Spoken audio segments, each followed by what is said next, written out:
आशा करता हूँ भक्तों आप सबको हमारी पिछली वीडियो बहुत ही पसंद आई होगी, जो हमने श्री सोमनाथ के बारे में आपको जानकारियाँ दी थी। आज हम बात करने वाले हैं पुराणों के अनुसार दूसरे ज्योतिर्लिंग मल्लिकार्जुन के बारे में। स्वागत है दोस्तों आप सभी का आपके अपने YouTube चैनल SYF नॉलेज में। शिव पुराण के अनुसार 12 ज्योतिर्लिंगों में से द्वितीय ज्योतिर्लिंग मल्लिकार्जुन है।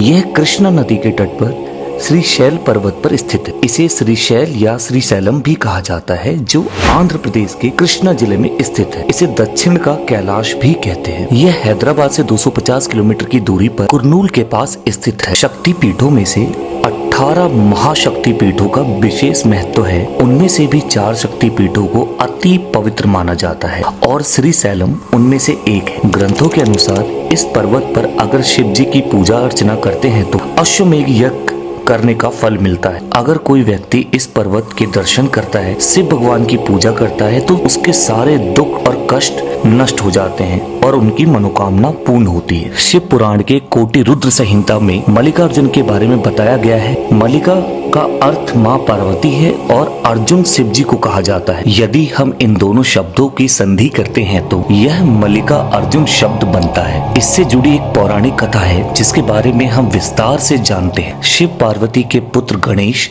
और कार्तिकेय आपस में विवाह के लिए झगड़ रहे थे। इनके समाधान के लिए दोनों अपने माता पिता के पास पहुँचे।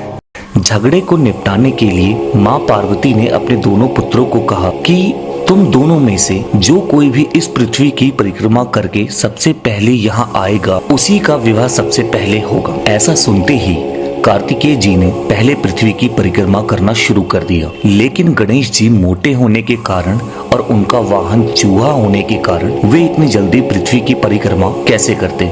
गणेश जी मोटे जरूर थे, लेकिन उनमें बुद्धि बहुत थी। गणेश जी ने कुछ देर विचार किया और अपने माता पिता से एक स्थान पर बैठने का आग्रह किया। फिर उन्होंने अपने माता पिता की 7 बार परिक्रमा की। इस तरह माता पिता की परिक्रमा करके पृथ्वी की परिक्रमा से मिलने वाले फल की प्राप्ति के अधिकारी बन गए और उन्होंने शर्त जीत ली। उनकी इस युक्ति को देखकर माँ पार्वती और शिव जी बहुत अधिक प्रसन्न हुए। इस प्रकार गणेश जी का विवाह करा दिया गया। बाद में जब कार्तिकेय जी पृथ्वी की परिक्रमा करके लौटे तो वह बहुत दुखी हुए, क्योंकि गणेश जी का एक विवाह करा दिया गया था। कार्तिकेय जी ने माता पिता के चरण स्पर्श किए और वहां से चले गए। वे दुखी होकर क्रौंच पर्वत पर चले गए। जब इस बात का पता माँ पार्वती और शिव जी को लगा तो उन्होंने नारद जी को कार्तिकेय को मनाने के लिए और घर वापस लाने के लिए भेजा, लेकिन कार्तिकेय जी नहीं माने और नारद जी निराश होकर माँ पार्वती और शिव जी के पास पहुँचे और सब कुछ उन्हें बताया। यह सब सुनते ही माँ पार्वती बहुत दुखी हुई और पुत्र के स्नेह के कारण स्वयं शिव जी के साथ क्रौंच पर्वत पर पहुंची। माता पिता के आगमन का पता चलते ही कार्तिकेय जी पहले से ही 12 कोस दूर यानी कि 36 किलोमीटर दूर चले गए थे। तभी शिव जी वहाँ ज्योतिर्लिंग के रूप में प्रकट हो गए। तब से ही वह स्थान मल्लिकार्जुन ज्योतिर्लिंग नाम से प्रसिद्ध हुआ। ऐसा कहा जाता है कि पुत्र स्नेह में माँ पार्वती प्रत्येक पूर्णिमा, भगवान शिव प्रत्येक अमावस्या को यहाँ आते हैं। और ऐसा भी कहा जाता है कि यही एकमात्र ऐसा स्थान है जहाँ माता सती की ग्रीवा गिरी थी, इसलिए इसे भ्रामरांभा शक्तिपीठ भी कहा जाता है। यह शैल शक्तिपीठ के नाम से भी जाना जाता है। मंदिर में महालक्ष्मी के रूप में अष्टभुजा मूर्ति स्थापित है।